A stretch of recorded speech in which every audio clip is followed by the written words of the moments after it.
better? Do I need to do anything?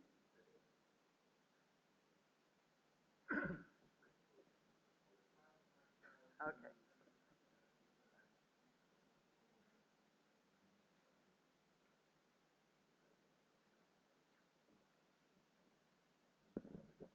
Is thank you. Is that better? Okay. Okay, welcome back everybody, and thank you for coming to this third session.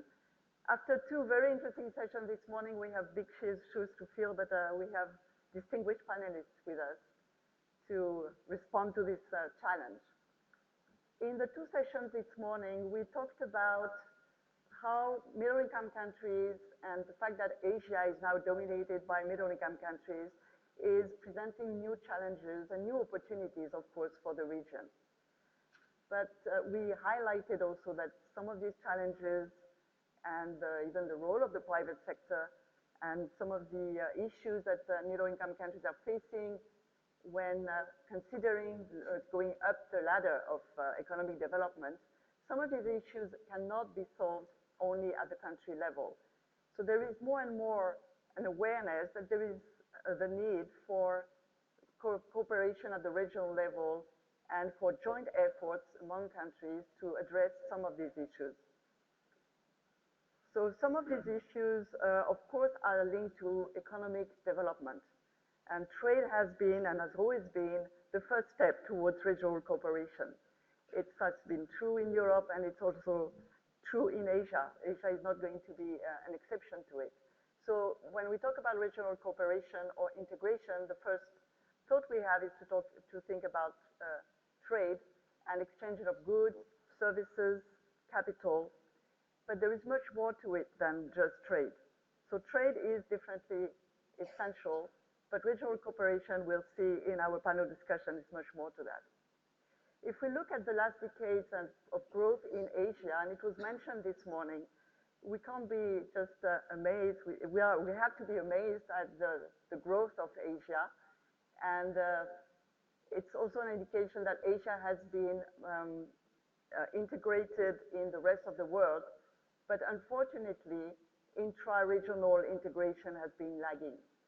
And there is really a lot of efforts to be done to catch up on intra-regional integration.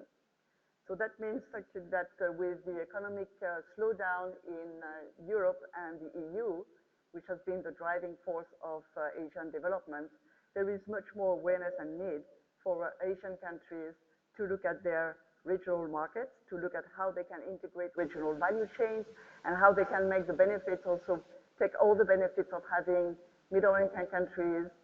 That means also middle class and more purchasing power. And then that means actually also more opportunities for markets and cross investment among the different countries. But regional cooperation, as I said earlier, cannot be just limited to trade and regional economic cooperation. There is much more at stake here.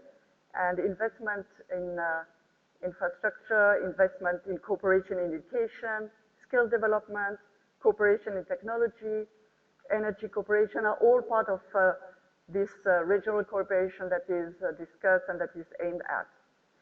While regional economic integration is an important part of the puzzle that we talked about this morning, there is actually also another important fear, which is the dreaded impact of climate change and environmental issues.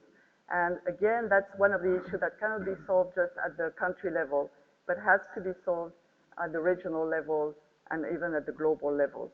So to discuss this whole range of issues, we have here four distinguished panelists, I would say, who will have different perspectives and will be able to get actually their sense of what they think and what their experience tells them about the challenges of regional integration and regional cooperation. We will first look at the challenges that Asia faces when talking about regional cooperation and integration. Then each one of the panelists will give us information about or lessons that they can draw from evaluation or from their own experience. And then we'll see after the discussion with the audience how we can use these lessons to look forward and to draw some recommendations for the future. So I will start the discussion with you, Nan, Mrs. Pinchanok. You are the representative of the Ministry of Commerce, and in this panel you are the one who is also the specialist of regional trade. You've been negotiating regional trade agreements for Thailand for quite many years, and you have a lot of experience in in regional trade and what actually it means for a country, a middle-income country like Thailand, in terms of economic growth. So I would like to have your perspective on regional cooperation and regional integration in Southeast Asia. Yeah, thank you very much, Véronique, and good afternoon to everybody here. It's always a challenge to be speaking in the first panel after lunch, but I'm sure that my booming voice and I'm a very animated person. At least I can keep you awakened for like about 5-10 minutes. Thank you for the question. And before I answer Veronique's question, I think I must say that yes, I've been engaged in trade negotiations for more than 20 years. But I have moved on. I have to say that I have moved on, and now I'm doing a broader policy issues. And since I've been since I've been the Director General for Trade Policy and Strategy Office for 1 year now, and I was a deputy before that, I think this has opened my eyes on new era or new phase of trade negotiations or regional integration. I think if I have to, if I may be a little bit controversial in the beginning, I think people cannot think of trade or economic integration as you have done before. Things are changing very fast, and I think Ministry of Commerce in Thailand or other ministries, and including international organizations that deal with trade issues, have to rethink. You know, the world in the future is not going to be the same as the world that we have been experiencing for the past several decades. And I think this is a big challenge, and I would touch upon some issues.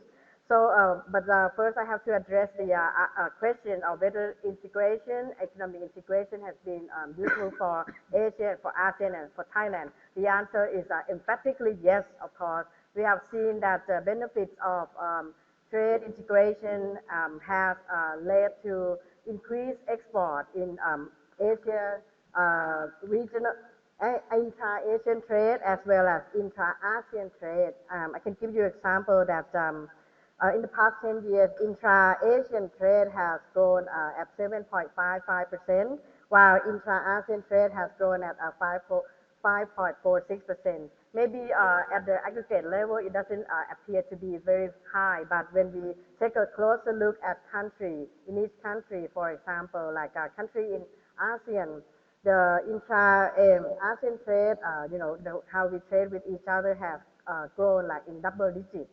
For example, Thailand, Vietnam is like 11%, and so on and so forth. And commensurate to the growth of regional trade, we have seen the growth of GDP. I'm not an expert on GDP. I saw colleagues from Ministry of Finance today. I'm sure he will be talking about that. But anyway, I think the benefit is there, yes. And should we continue on integration? Yes. But in what form of integration? What do you mean by integration? Integration in the future would not be the same as integration that we have been talking and doing in the past decade. We are no longer focusing, at least in my view, we shouldn't be focusing only on tariff integration, for example. It's moving down a lot, and it's in the future, apart from things like rules of origin, trade in goods would be more or less moving quite freely. But we have many challenges in the future, like digital technology. I think these are, from my perspective, dealing with trade issues, I can see that it is it's going to be a very, very big influence on trade and investment in not only in Asia but in other countries as a whole. Other issues that I think we have to rethink about what I may call, to be like in fashion in Thailand, everything is 4.0. I want to call them trade 4.0. We have to rethink and include issues like digital trade and investment integration, investment and competition policy. It will become important in the future because everybody would need to have a level but fair playing field. Issues such as human development for me, for Thailand, will be very, very crucial because Thailand is going to be in an aging economy in 5 years. We no longer can afford to support or promote growth of industries that are labor intensive. We have to move out of that. For me, if Thailand is going to have future, and competition in the near future would be very fierce. But for Thailand, we have many challenges, not only on aging society, but on technological education. So I think all these issues will reshape how we see trade and economic integration. It will not be good.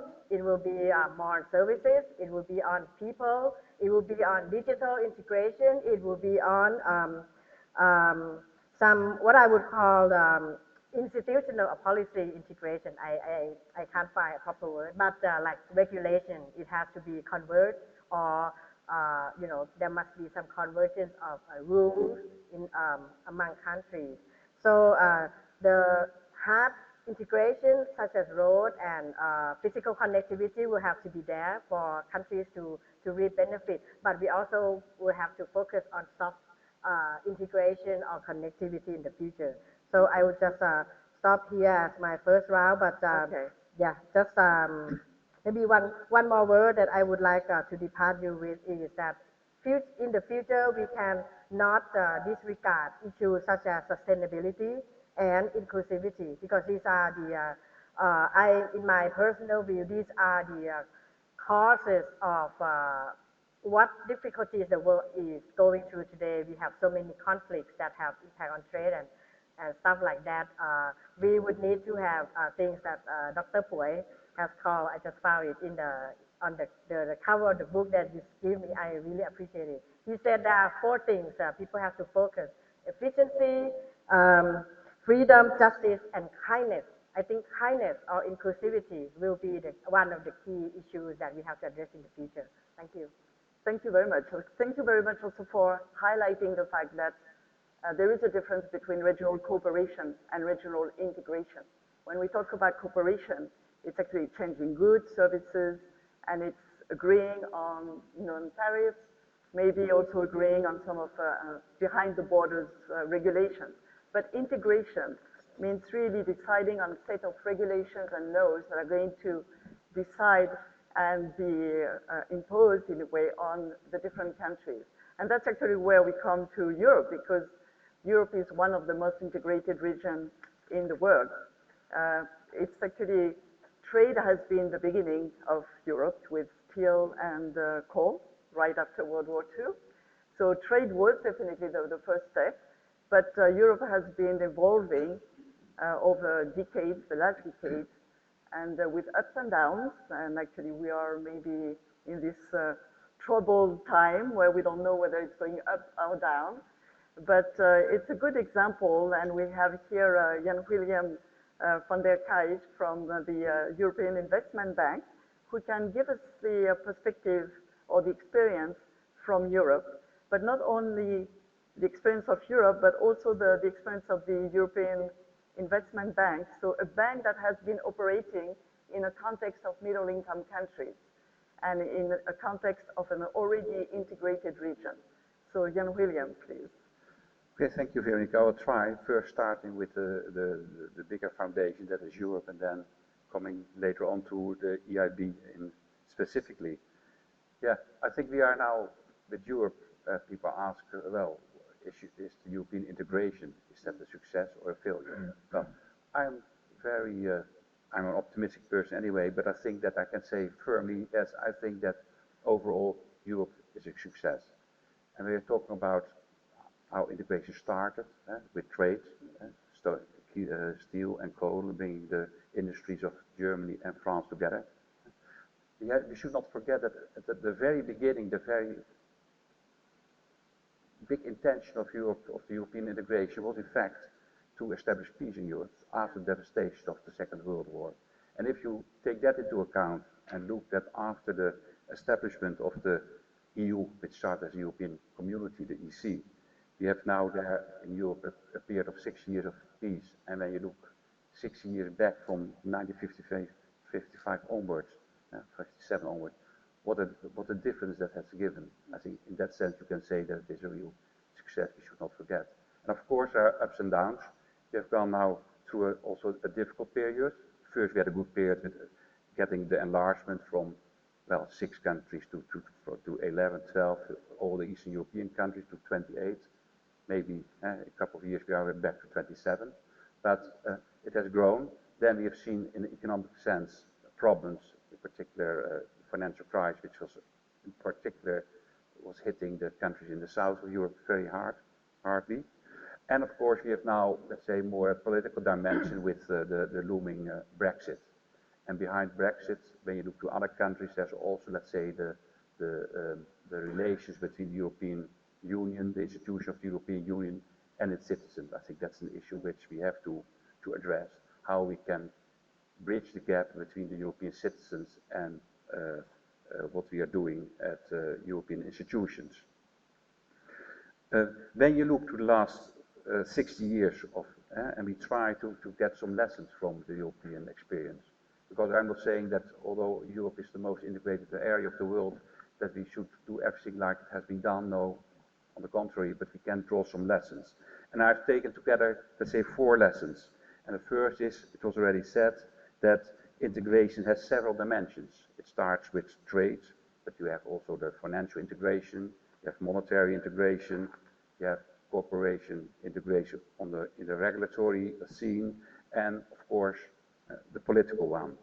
But we should realize that those different aspects should not all necessarily follow the same speed. Trade went faster in Europe than, let's say, the financial integration that also came across, but now the political is looming behind. Secondly, I think it's important, I already mentioned that integration should be done in a democratic way, in the sense that you keep your citizen on board and that institutions remain accountable to its citizens. Well, there are a lot of evaluators here, so when you hear the word accountable, they're all very happy, but I think it's very important to have that in mind. The third one is that integration always, with integration it runs the risk that you start to become inward looking. No, you should avoid to become a fortress. You have to realize that with integration regionally, you also have to look to the external side. And last but not least, I think that integration should be based on what we call in Europe the principle of subsidiarity. That means that you have to see which activities can be done at which level. There are activities which should be done at the local level. There are a lot of activities which should remain at the country level because they are very country specific, and there are issues which are much better to do that at the European level. And there, to determine how you do that, and I think I will elaborate a little bit on this issue of subsidiarity, because it sounds very technically, but it is not in the end. You have to with each action you are performing, you have to ask yourself the question, well, does this action have transnational aspects that cannot be resolved by individual countries, but should be done at the EU level? Would national action or the absence of European action be contrary to the European Treaty? Or, and a third one is, does action at the EU level have clear advantages? And I can also use here, you may say, can it have added value? And if it has, then go to the European level. But don't think automatically we all bring it up to the highest level, because then you're losing in the end, and I think that was also the risk we saw in Europe, and you start to lose your citizens. This is about Europe. I think there are four lessons, and it's a big word, but 4 aspects I think we should take into account. Now, go into the EIB. The EIB. in fact, the issue of, now let's say that the EIB is a multilateral bank, and I think it's the example of a multilateral bank being active in middle and high income countries. So if you ask me the question, do you think there is a future for international financial institutions in high and middle income countries? I think when you look at the example of the EIB, my answer is yes. That's reassuring for the Asian Development Bank. Yeah, yeah.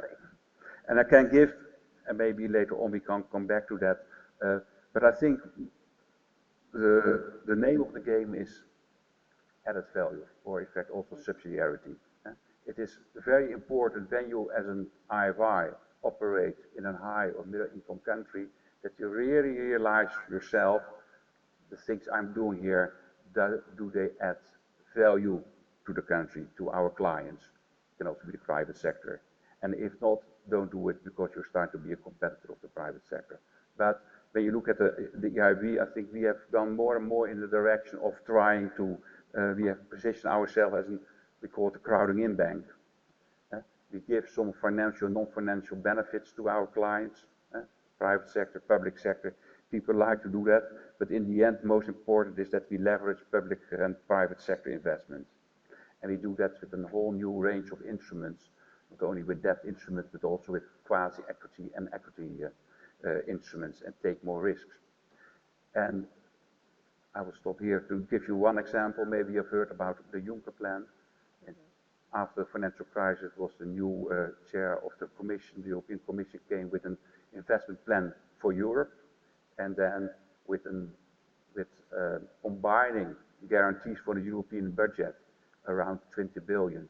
He wanted to trigger investment of 350 billion over 3 years. That's 2% of the GDP of Europe, of the whole EU in a 3 years period. And we did it, and we are still trying to do that with bringing together guarantees from the European budget with the own resource of the bank. And in that sense, we are really triggering those investments. The jury is still out. Maybe later we come to talk about evaluation. We have done a midterm review of this plan. Well, it was too early to call for results, but I think once again what we saw is the word added value is very important. Additionality. What do you think you can add with your actions to the economy? And here I stop. Thank you very much, William. I think that it's actually interesting to look at examples of other countries or other regions like Europe to either become pessimistic, optimistic, or realistically optimist, as we said earlier. But there are definitely in the history of Europe a lot of lessons to be drawn that could be used in other countries like Asia. I'm turning to you now, Vinod Thomas. You are now a visiting professor at the National University of Singapore, but you've been vice president at the World Bank, and more recently, you were the director general of the Independent Evaluation Department at ADB. And we're going to be talking about a topic that's really close to your heart, and that also has a lot of regional and global dimensions, of course, which is the topic of climate change and the challenge of environmental degradation and issues. So all of these shared risks are shared risks by the whole countries, and they are issues that are not limited to the border of a country. There are transboundaries and there are multi-sectoral impacts of climate change or environmental issues. You have written recently a book on climate change and natural disasters. You definitely call for more regional cooperation on issues like water management, energy, and there is a lot actually that you have to say on the need for more regional cooperation and integration on these issues. So I'd like to have your perspective on this, Vinod. Thank you very much, Véronique. Great to be part of this panel and also to hear about the work of various people doing, quite related to the discussion of this panel, which is going in a very complementary way in the sense that different people are emphasizing aspects that dovetail. So I want to make a broad connection with that before mentioning a bit more on climate change in a few minutes.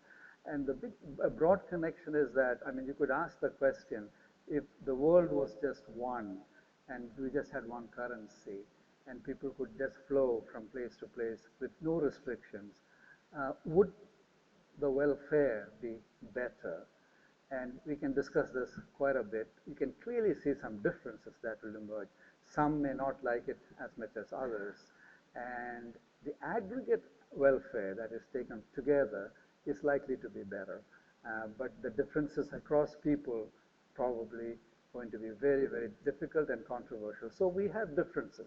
But regional cooperation, for one thing, a little bit more of a no-brainer, but regional integration as well are ways in which you try to capture those benefits we are losing by not being one world or not being one region or not being even one whole country. So that's what we are trying to do. Cooperation, especially with respect to information sharing and so on, who could be against that? Integration in terms of regulatory frameworks are all nicely laid out in the earlier comments. There are pluses and minuses, and we struggle with how much to do.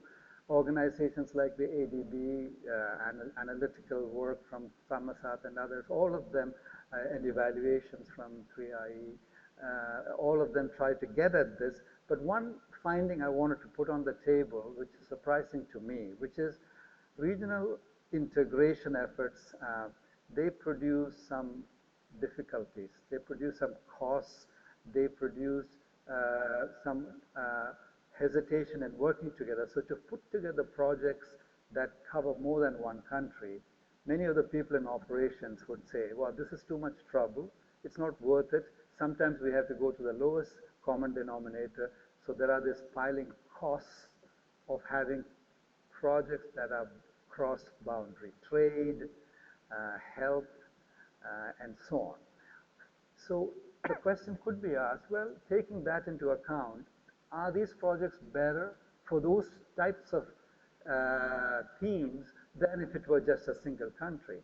And we found something quite striking that we can look at this critically, that those that had regional integration built into it, 81% of those in a large sample had success rates, whereas the ones that didn't have those features had only, if I remember right, 60, in one case, 59%. Okay? A different study also said that when you have co-financing, which means more than one partner coming in with the financing, and they not only bring financing, they also bring knowledge. So those again had 81% success, and in that case, those projects without co-financing had 67%. Those differences are significant, right? So the question has to be asked, why is that? Now, a practical example, a no-brainer maybe, a disease control project, this is the HIV, Cambodia, Laos, and Vietnam together. That was a very successful project. And clearly, the nature of the disease transmission is such that regional is better than one country. So that was a clear case. But there are more subtle ones where this problem that managers say, look, if I had to get together with several groups, whether they are partners in financing or partners in delivering, it takes too long to come up with terms of reference, it's too long to agree on what we want to do, and capacities vary. Those difficulties are overwhelmed by the gains you could achieve by getting the benefit of more than two pairs of eyes looking at the project, and the nature of the project such that if one country lags, the overall gains are not going to be great and so on. So I'm making a case that we need to be very openly looking at the potential benefits of regional integration projects that could, not always, but that could overwhelm the cost that it takes longer time. This point is often ignored in operational discussions. Now, having said that, a brief word, a couple of minutes, right?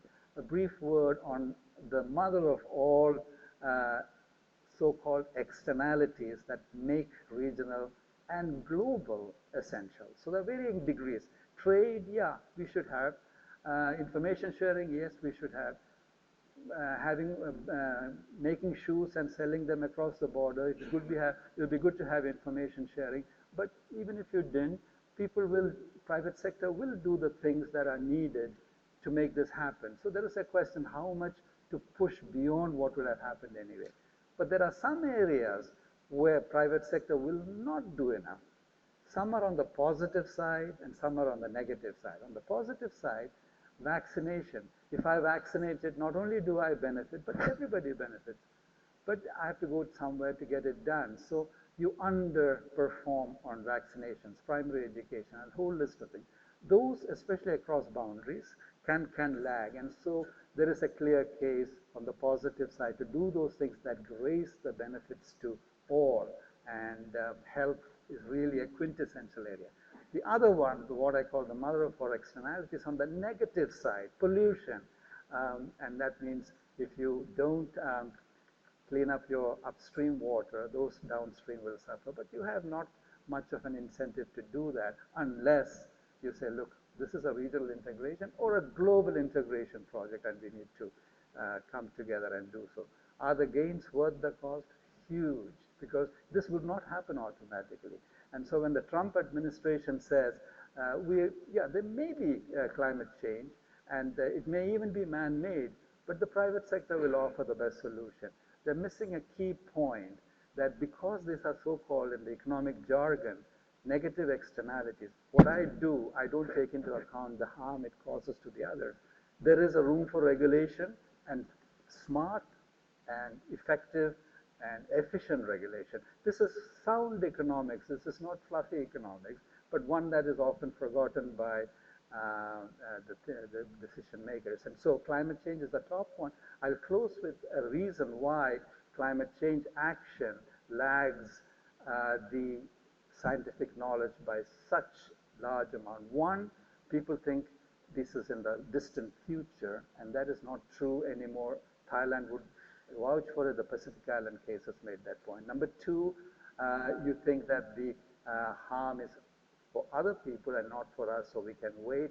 And that again is not true. Southeast Asia and Asia are the biggest hit by climate change. And number three, the thinking that it affects growth.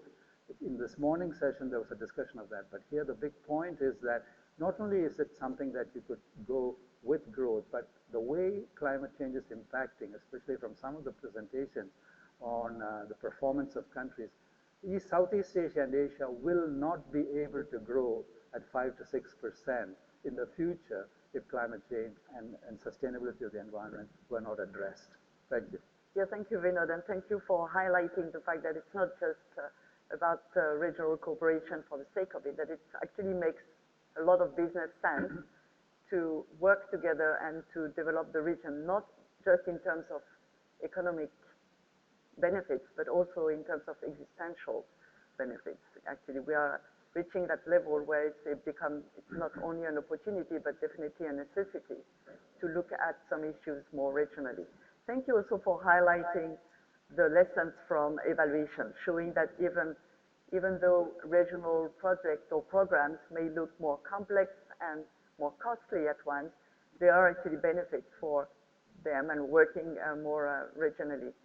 And that actually will lead us to our last speaker, Mr. Manny Jimenez. You are the director of the 3IE organization, which is the International Initiative on Impact Evaluation, an organization that promotes evaluation almost like as a public good. So you will be echoing what Vinod would just say, that actually all of these lessons and the knowledge that we can get from evaluation should be more shared, should be used also more in terms of identifying regional areas for regional cooperation and integration. So Manny, actually, what is your perspective on the role that evaluation can play in regional cooperation? And more importantly, actually, what is the value of knowledge and knowledge from evaluation for middle-income countries and a region like Asia? Thanks very much, Véronique, and thanks again to the ADB and Thammasat University for hosting me here. I like to follow my good friend Vinod here in various panels because we often complement each other So he's talked a lot about diseases. He's talked about the catastrophe of global climate change, the public bads that have to be addressed regionally and globally. I want to talk about the public good, which is knowledge, and make the same point. We heard all throughout this morning how the key to moving up, either to escape the middle income trap, but if you don't believe in that, at least to go from middle income to high income, is to enhance productivity by generating knowledge that will really add value to the economy. So I just want to make 2 points on this. One is in the private sector and one is on the public sector. Of course, there's a great incentive for people to be creative because there are private returns to it. But the problem with knowledge is that it's not excludable. At least you can't, once it's known, you can't prevent others from benefiting from it. And the other is, once you consume it, it can still be consumed by someone else. So the private returns to investing in this could be very little unless there is regulation, as my colleagues pointed out. So a lot of countries have patents and trademarks to address this exactly. But the issue on the regional side, Véronique, is that what happens across borders? We all know about patent infringements across various countries that should go unnamed, about Harry Potter knockoffs in other countries. How do you address that? So one point I want to make is that yes, there is a great need to engage in knowledge and R&D, but that it has to be done in a regional way, integrated way to make sure that these cross-border effects are being met. The second point I wanted to make is just on the public sector and why evaluation is important. Now, when you think about productivity and creativity, you often don't think of it in the same way as you do the public sector. Those two are often not conflated together. But when you have economies that are 1/3 to, at least in OECD, a half, are in the public sector in terms of spending, you have to be concerned about whether the public sector itself is creative. But how do you know that they're being creative? How do you know what works? In the private sector, it's pretty easy. They go out of business if they don't. In the public sector, you have to have other metrics because they have other objectives.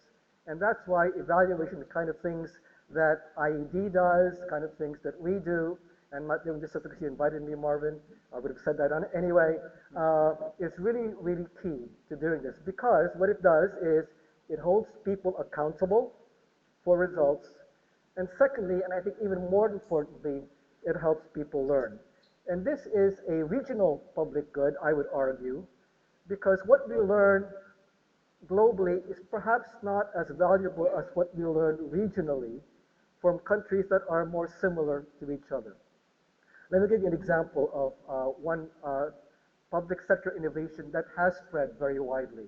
So we talked this morning about social protection and how important that is if economies in the middle income state really want to address greater productivity in the future so that people have a safety net.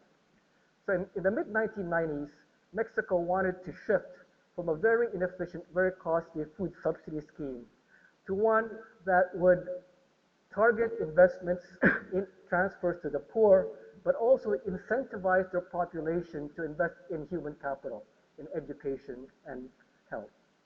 And they thought up the conditional cash transfer program, which was alluded to earlier, which basically said we will give transfers to poor people if they keep their kids in secondary school, and if they bring their kids for immunizations and so on and so forth. Now, this was evaluated very rigorously, not just by the government itself, but by external people.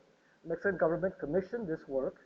And as a result of this, this program now spread widely, initially across all of Latin America, to Colombia and Brazil, the Bolsa Familia and everything else. And now, because of the regional effect, it's even spread to East Asia, which initially, as you recall maybe 10 years ago, to them, social protection was anathema to East Asia because they were afraid that this would actually make their people lazy, our people trapped in the Philippines. I know this because we tried to sell this program to the country. Initially, the point is that, we were criticized by, this was a dole-out program. ADB and the World Bank came to this. But I think when they saw the arguments from the evaluation and the fact that from political economy point of view, this was not a total handout, but that the poor people had to actually invest in themselves to do it, it gained political traction. So my point is that the evaluations that showed that as a result of this program, that people invested in their own human capital actually led to sustainability of this program and also to its spread, not just to that country, but to other countries. Well, thank you very much for this big support for evaluation. That's definitely making the point on the usefulness of evaluation. So we had different perspectives here, but all quite positive about trade and the leading role also of Thailand in favoring regional cooperation. We had even, despite the current context, we had a positive also perspective on integration, regional integration in Europe. Vinod highlighted the fact that regional cooperation can be a positive and should be a positive element, and that actually there are more benefits from working regionally than from working individually. And also the good point from many about the importance of knowledge, including knowledge coming from evaluation. So all of those are very positive pictures. But we all know also that it's not a given that there will be more and more regional cooperation and more integration. We actually also see the risk of regional fragmentation. Well, Brexit is only one element, and hopefully I share actually also your view, Jan William, that hopefully it may actually become a positive element if it strengthens Europe. But we can see even in an old regional integration structure or architecture like Europe, there are actually threats. It's true also in South Asia, it's true in ASEAN.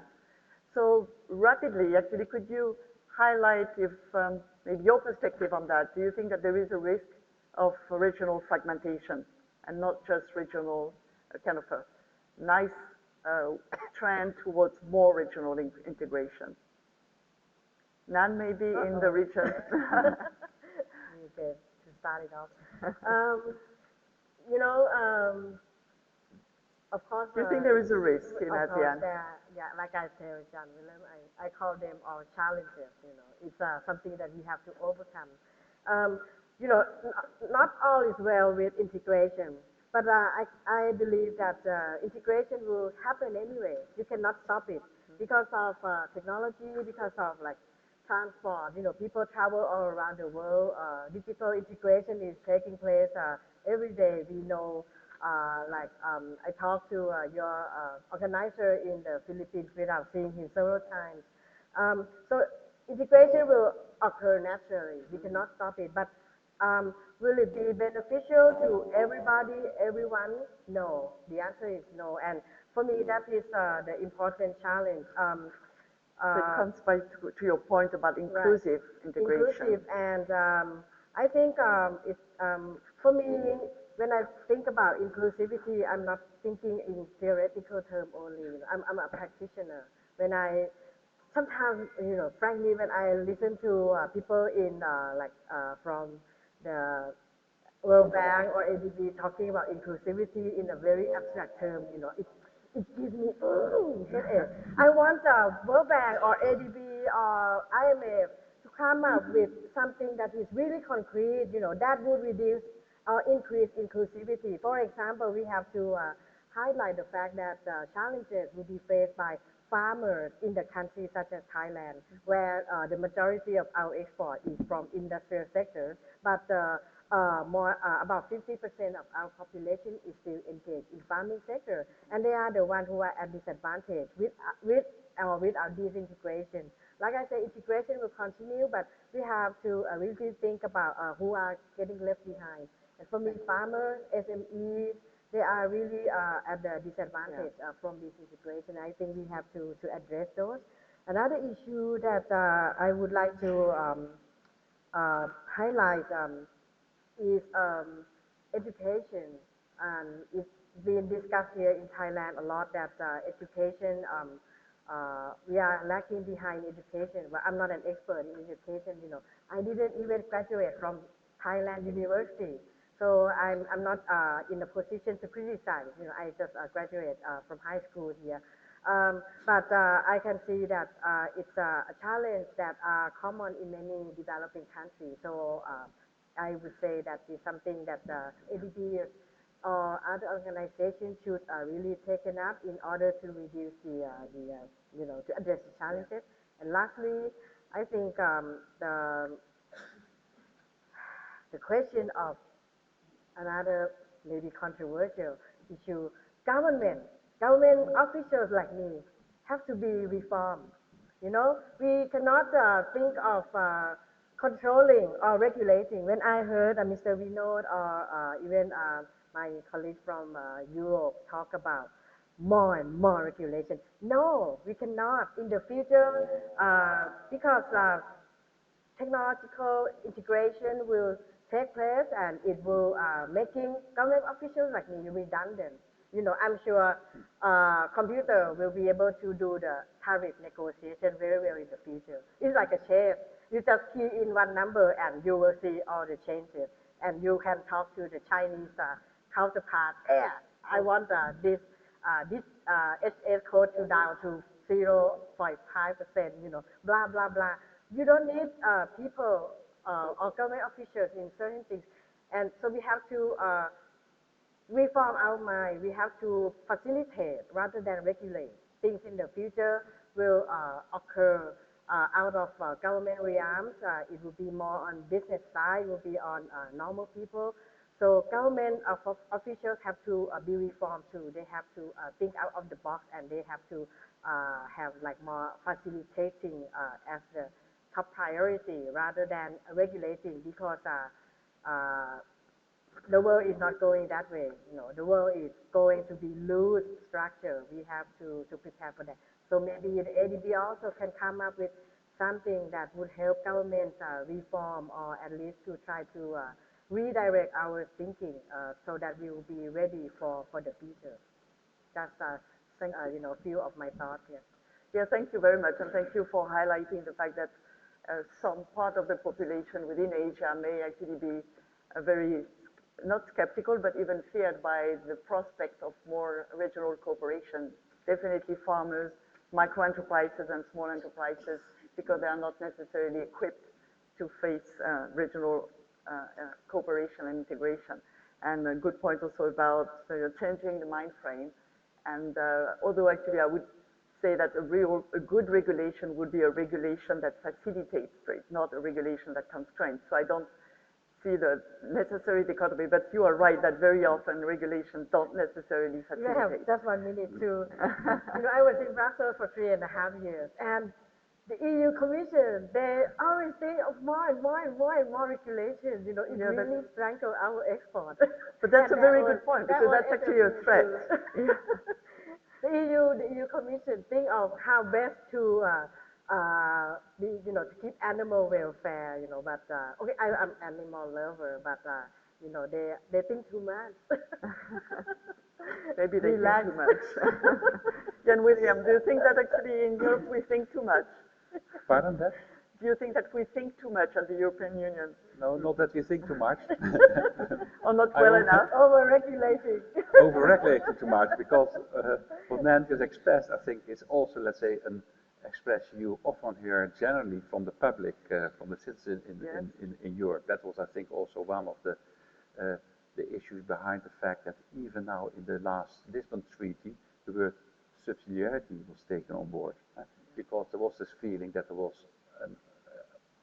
an ever-increasing machine working somewhere in Brussels, which produced in one way or another suddenly new regulations, and where people in the country didn't know anymore. And it's always the fault of Brussels.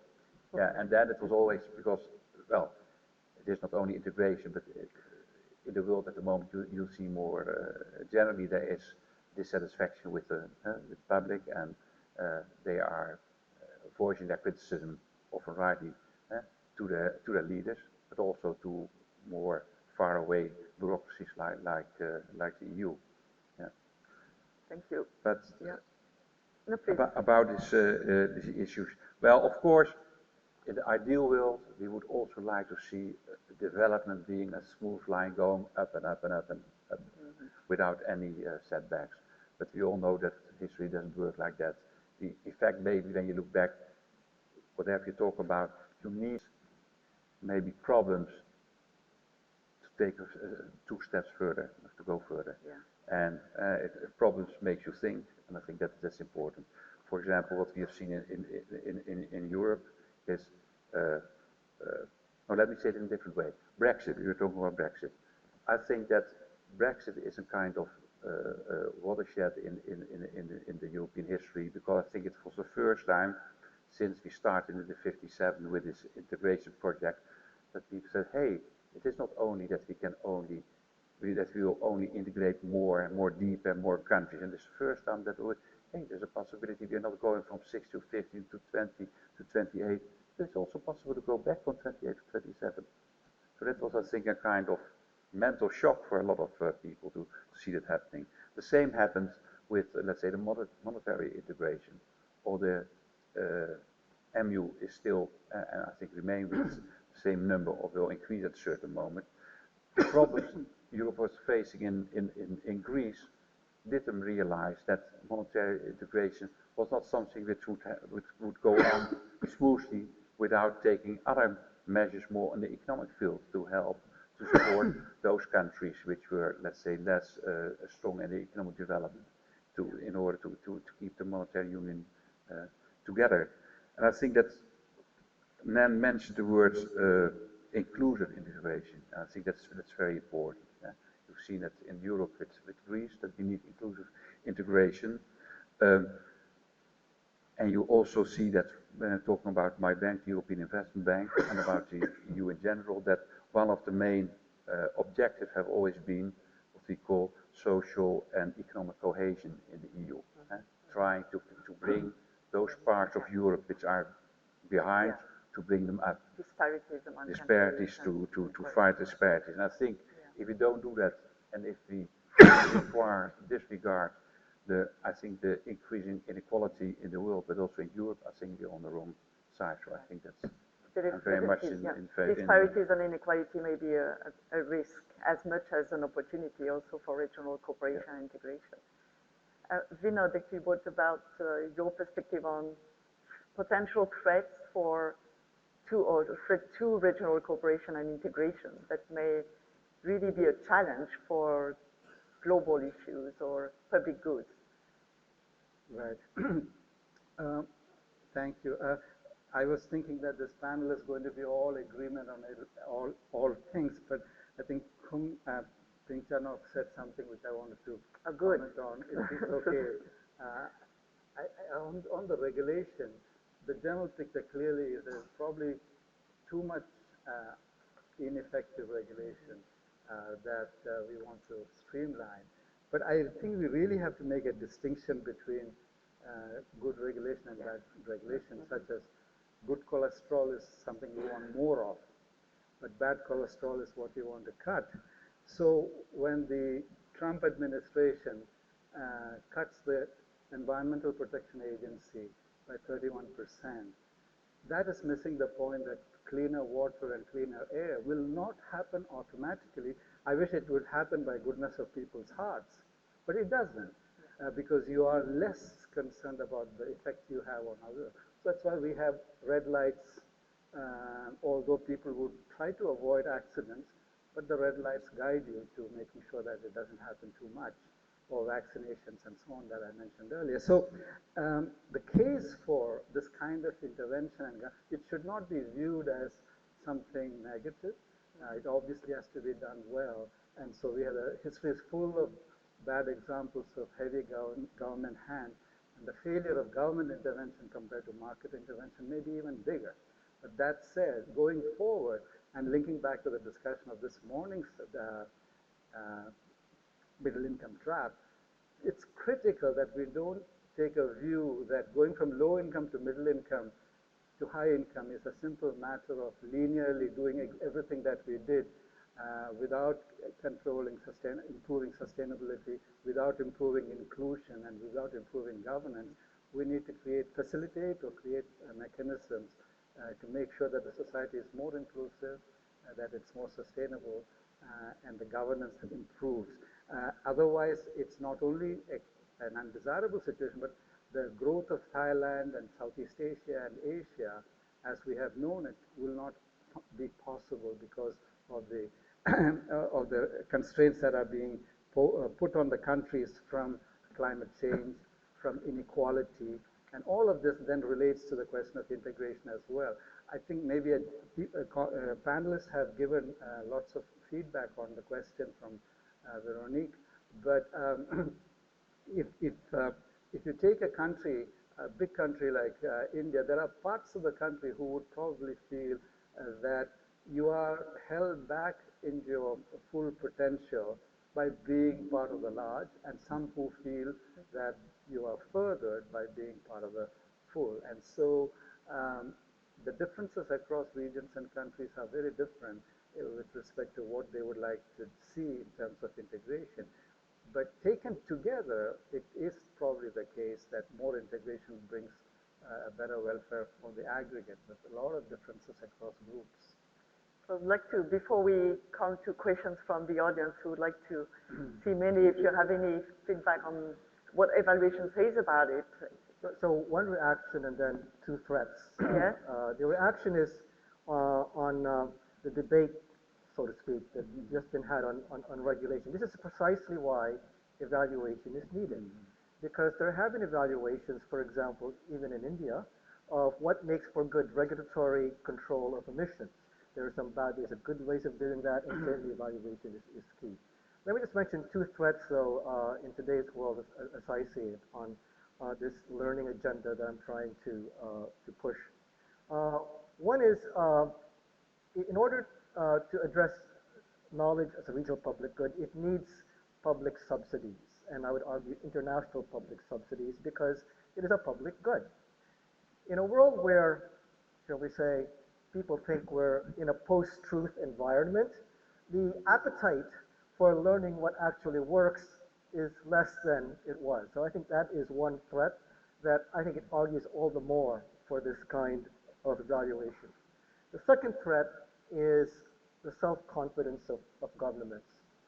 One of the key ways to ensure that this kind of learning loop sustains itself is to make sure that the evaluations and the data are publicly available in a transparent way so that others can check on your results and come to their own conclusions.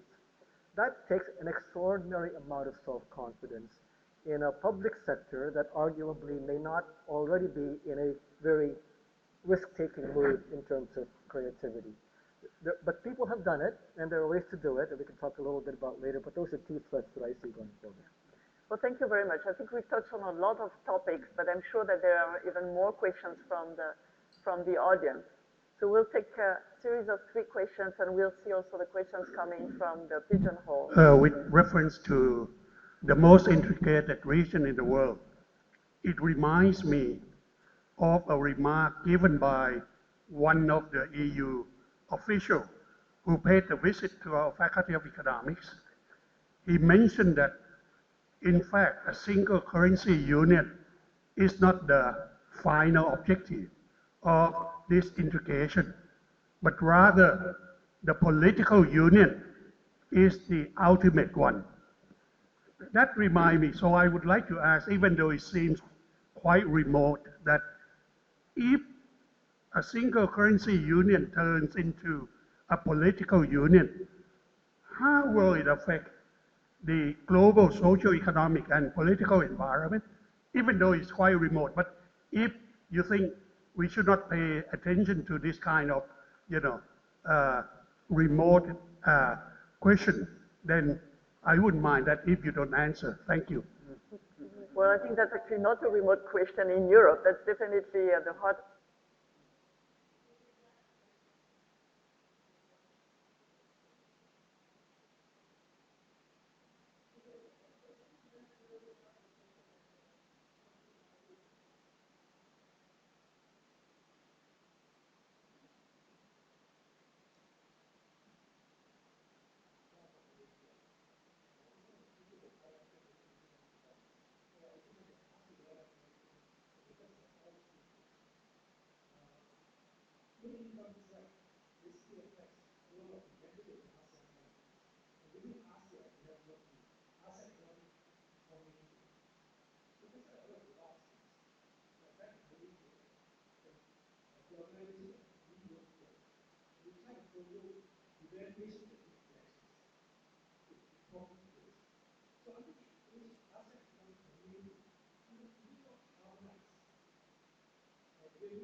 It's more for young William on Europe, but any of the panelists is free to react. So about this political, going beyond the single currency and going towards a more political integration.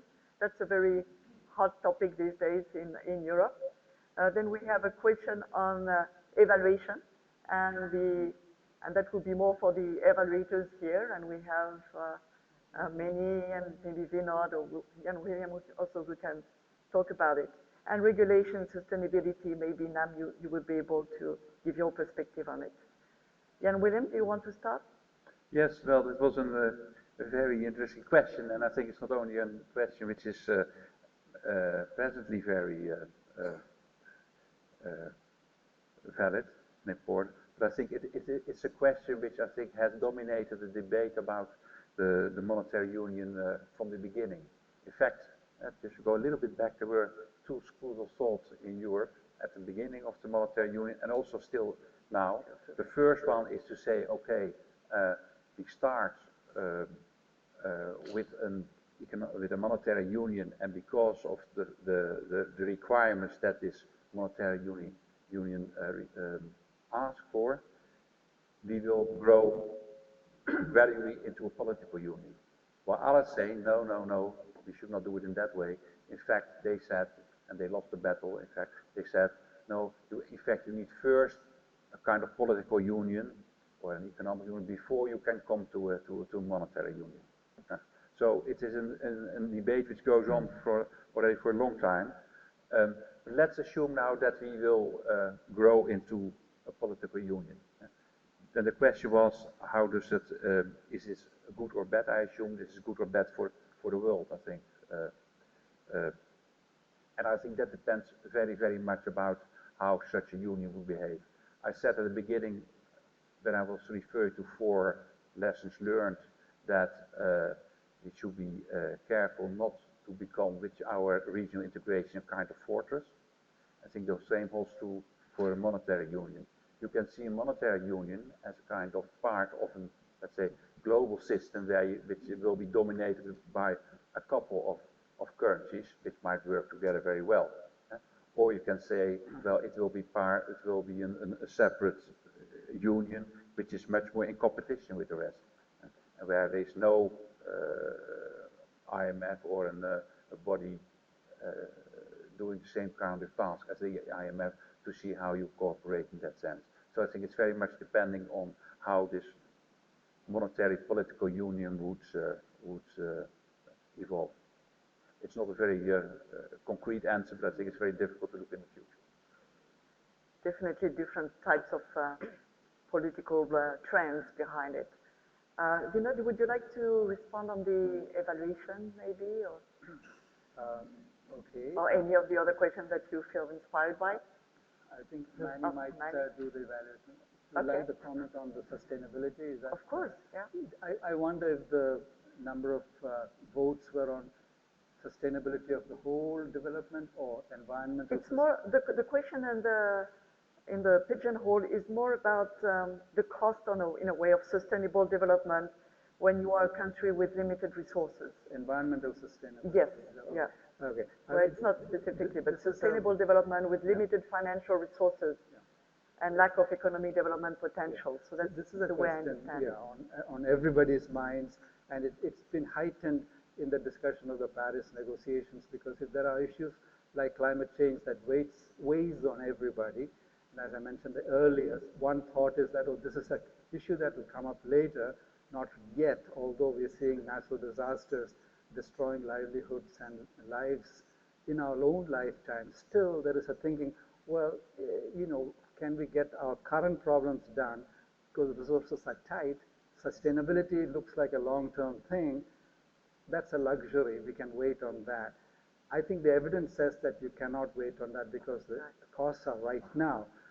Nothing is probably dramatized this point more than fossil fuels, coal in particular, versus renewables, cleaner fuels on the other hand. There is a presumption that coal is cheaper, and so cheaper energy is what you need. Accessibility to just energy is probably one of the greatest needs in terms of reducing poverty. So that has to be given priority. At the same time, fossil fuels also hurt your health and hurts the environment, and certainly messes up the climate. And you just have to breathe or try to breathe in Delhi or try to breathe in Beijing, and you will immediately be a convert that pollution reduction is part of reducing poverty. So these things dramatize the dilemma. A quick answer would be that if you really valued fossil fuels and coal by their true value, so take away all the subsidies, like on Thailand, there was a nice comment this morning, Indonesia, India. So take away the subsidies for coal and fossil fuels. And then on top of that, put a tax for the health damage that it causes people. It's a matter of life and death. So when you do that, then the price difference between the polluting fuels and the non-polluting ones like renewables disappears. Right now they're very competitive. It doesn't mean that you shouldn't do anything. Government intervention would still be necessary to make this happen. Government is the one who puts taxes and not taxes. So you need the government intervention. So when you put it that way, to some extent this dilemma gets reduced. So in the interest of poverty reduction and in the true poverty reduction, and in the interest of sustainability of all the people over the time, you do environmentally sustainable growth. You're not doing it because you want to do a favor, but you're doing it because that is what is best. So that doesn't mean that there are no conflicts and trade-offs. There really are. So we can differentiate between two kinds. One is the so-called win-win programs. The energy, the professor this morning was very articulate on the energy issues. If you can improve energy efficiency, that takes care of so many things at the same time. Good for the environment, good for the economy, good for efficiency, good for the exchequer. So we go for that. That's win-win-win. But then there are the so-called net win. Some win and some lose. But overall, you still win. That's where the political economy point comes in. And then we have to work very hard, like the first panel talked about, to get that done. So sustainability clearly looks promising. But I like to argue that if we didn't have sustainability, you will not have poverty reduction in the future. So the question would be less to ask ourselves whether countries can afford to take steps toward more environmental sustainability, but more can countries afford not to take steps towards more sustainable development. About evaluation and standardized maybe approaches to evaluation in the region. So there were, I think, two questions. parts, One was, is the ASEAN Economic Community's integration one possible way to ensure that there's a harmonized approach to evaluation? And I would say yes, and I hope that the ADB will be working with them on this, that this evaluation policy is something that would probably need to be more, it's an opportunity anyway, to be coordinated. This evaluation in elections, not necessarily. It depends, of course, on what they find. And so I would argue that part of that policy has to be that independence has to be built in to make sure that it's not self-serving from any point of view. Another question that actually just was raised, and maybe you will be able, Nan, to respond to that, is more specific on ASEAN. The question is, how can we prevent the rise and spread of populist sentiments across ASEAN? Of course, we would be able to raise the same question for Europe or for other regional cooperation. But do you think that that's something that's starting to be a real threat to the ASEAN economic community? Sorry, Véronique. How can we prevent the rise and spread of populist sentiments across ASEAN, which could impair regional integration, particularly the building of a fully integrated ASEAN economic community? I think it would be, you cannot prevent the rise and spread of populist sentiments if people are still addicted to government assistance. That's my blunt answer. People are used to getting easy money in Thailand as well. We have learned the lesson. So my answer to this would be to use the words of my late king. He said we have to teach people how to catch the fish, not giving them the fish, because otherwise they cannot survive when the fish is gone. So in order to, this is, I would say it's close to impossible, but we have to slowly retreating from giving free money to people, and so they would not expect it, but teach them how to use more carrots, right? And on this, okay, that's one thing I think the EU can give ASEAN or Thailand's lesson. When I was in the EU, we had to study very closely in detail the cap policy. Okay, the cap is a beast in the EU, but that's one thing that is good. The EU is trying to redirect the policy of agricultural subsidy from giving money freely to having incentives. People have to do something good before they get money in the EU. I think Thailand should emulate that, and I think ASEAN can also emulate that. They have to protect environment. They have to set aside some area for crop rotation, that kind of things. You cannot get things for free. If we can do that, then probably the getting free money would be overcome. But frankly, I am not very hopeful. Thank you. Thank you very much. Okay, there are many questions that we won't be able to answer. There are questions about migration, which is a topic that we didn't touch upon. Question about neighbor countries that are maybe less developed, and so about the disparities across of countries across the region. So many questions that still needs to be discussed, but I would ask you to conclude now, since we only have a few minutes left, by one or two sentences or key words that you want, key messages you want the audience to keep after this discussion on regional cooperation. So who wants to start? Well, maybe I will just give some elements from the discussion itself. We discussed a lot about regional cooperation, not just as an opportunity, an economic opportunity, but as a necessity. An economic necessity, but also a necessity for more existential issues like climate change and environmental issues. We talked about knowledge, and knowledge being, or that should be considered as a public good, and how knowledge is actually the essence of positive regional cooperation and integration. And we talked, of course, about challenges that remain, this challenge of sustainability in the long term, and whether countries with low income levels can afford it. But more importantly, also the question of making regional cooperation more inclusive. So how it is to make sure that everybody benefits from more regional integration and cooperation. So in a word, actually, how to make regional cooperation work for the people and not just for a few in the country. So those were the highlights of our discussion. If you have anything that you want to add or to insist upon before we conclude. I just have one more word. Yes? I didn't talk much about sustainability, but my two keywords for the future integration is not only integration by itself, but I want two keywords: inclusiveness and sustainability. But sustainability, in my view, goes beyond environmental sustainability. Yes. I'm looking at sustainability in the way that it would encompass like social issues, labor, workers, human, corporate, CSR stuff, good governance. So for me, in the future, when we think about sustainability, I would urge you to think about how to balance. The keyword is balance, so that future integration and economic development will be sustainable as well as inclusive. Thank you.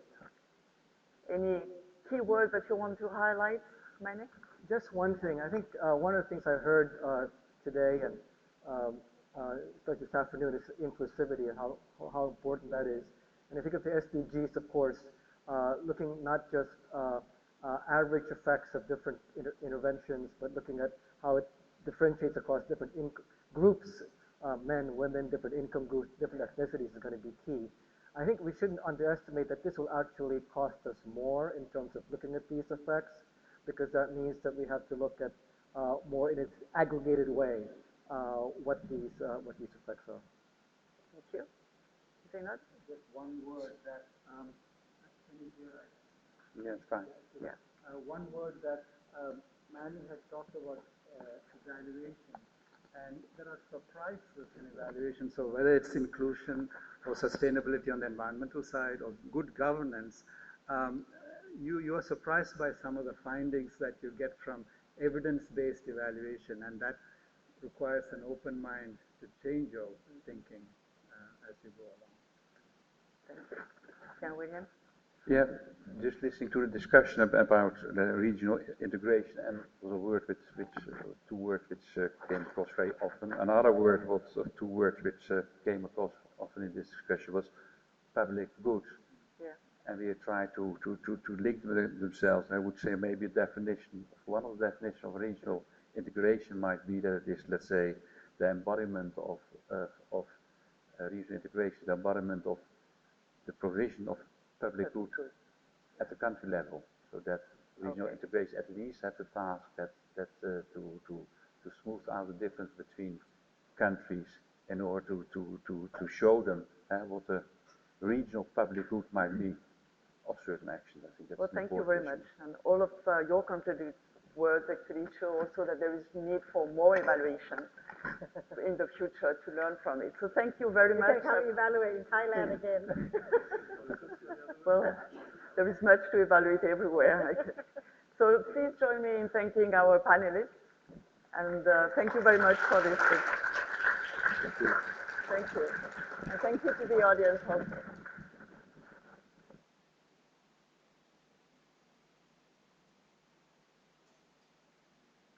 No coffee break yet, because for those of you who have attentively looked at the program, you know that we have a small book launch. And I will, after the photo op, I will tell you a little bit more about that, and I will invite the Vice Dean of the faculty.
Ladies and gentlemen, we'll spend 1-2 minutes to get people back in, and then we'll start with the book launch.